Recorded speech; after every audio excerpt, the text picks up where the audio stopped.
Stockholm, 1932. A foggy hush blankets the city. Industrial smoke clings to cobblestones as footsteps echo through empty streets.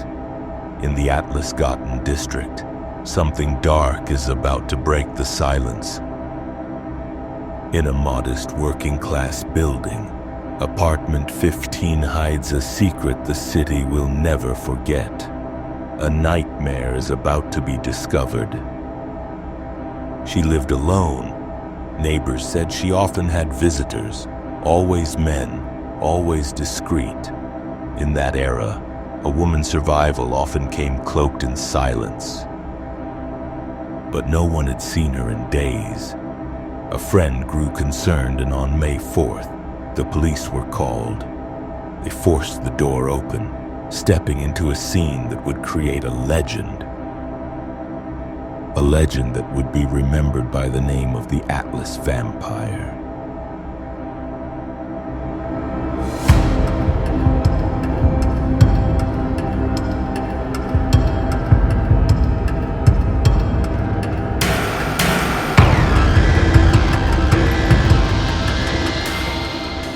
Her name was Lilly Lindeström. She was 32, a woman living alone in a modest Stockholm flat during one of the coldest springs in recent memory. Lilly was quiet and polite, always in a neat coat and scarf.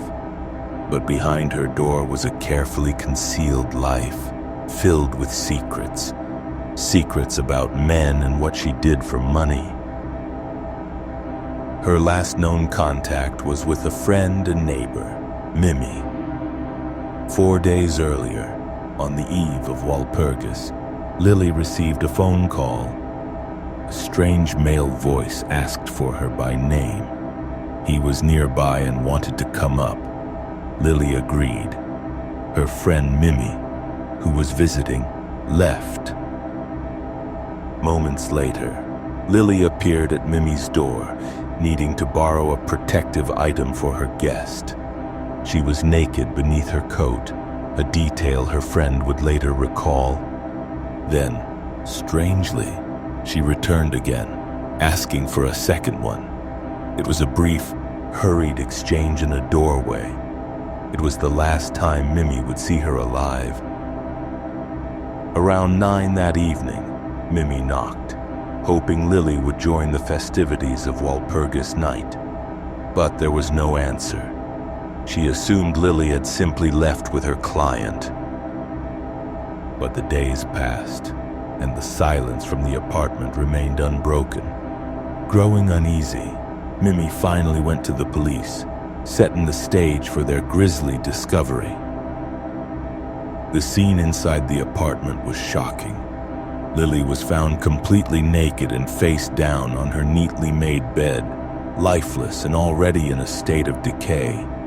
She had been dead for 2 to 3 days.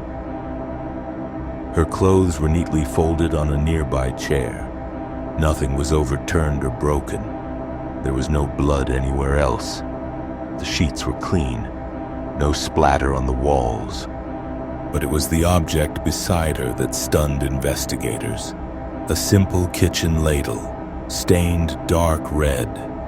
It felt ceremonial, positioned deliberately, almost like a signature. Forensics noted something even more chilling. Her body had been drained of all of her blood. Not spilled, not smeared. It had been methodically collected, intentionally, carefully. Police suspected the ladle was used by the perpetrator to drink Lilly's blood. There were signs of a recent intimate encounter, but there was no evidence of a struggle and no forced entry. Lilly's head had been crushed by 3 hard blows. This was also the official cause of her death. The attack was swift, quiet, and brutally precise, but it was the aftermath that horrified the public. According to the police report, Lilly was believed to entertain male clients in the evenings, a discreet arrangement that, in 1932, was neither uncommon nor publicly acknowledged. She was part of Stockholm's hidden economy, some women surviving by trading company for coin, in a society that judged them but offered them no other path. Respectable on the surface, repressive underneath. She was not a woman of tragedy. She laughed at jokes, kept her nails clean, wrote letters to her sister every other Sunday. She cooked simple meals and kept a journal, now lost. And yet, by all accounts, Lilly lived carefully. She kept her affairs quiet, her windows closed, her habits regular, until one week she vanished without a trace. Police questioned everyone they could.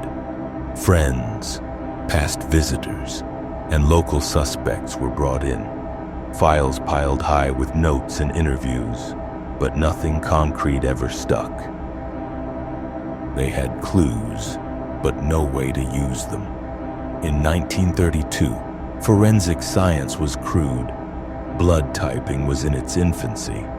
DNA analysis was a distant dream. The killer was disturbingly careful. As one investigator noted, there were no fingerprints, no stray hairs, no usable traces left behind. It was as if the murderer evaporated. Even the apartment door was found locked from the inside, adding another layer of impossibility to the case. A perfect, locked room mystery with a grotesque core. Speculation spread like wildfire. Some believed the killer had to have medical training. To drain a human body without chaos takes skill and a steady hand. But others theorized a different kind of experience. Perhaps a butcher or a soldier from the Great War. Someone familiar with death and untroubled by its presence. Another theory pointed to a ceremonial act. The ladle wasn't a random tool of opportunity, it was a symbol, a calculated choice in a scene staged to disturb. But nothing ever tied back to a name. There were no confessions, no reliable witnesses who came forward, just rumor, assumption, and ink. The trail faded fast. For nearly 2 decades, the case file gathered dust, but the physical evidence did not. An old crime reporter sought out the retired lead investigator, John Berg. From a dusty cardboard box, the old detective pulled out the past. Inside lay the dented soup ladle, its bottom still bearing the same dark, reddish-brown stains. By 1957, the clock had run out. The statute of limitations expired and the law no longer allowed anyone to be charged. Even if the killer was found, nothing could be done. The apartment building was eventually renovated, the door repainted, the furniture cleared. But for decades, residents claimed strange things happened in apartment 15. They reported whispers at night when no one was there. Stockholm, a city proud and poised, rarely looked back at its darkest moments. But this particular case lingered, like a stubborn fog that refuses to lift. Decades later, in 2012, the legend was resurrected. A popular television program brought in famed criminologist Leif G.W. Persson to re-examine the mystery. Persson pointed to a tragic irony. With modern DNA technology, he argued, the police likely could have caught the killer. The solution was there, waiting for a science that didn't yet exist.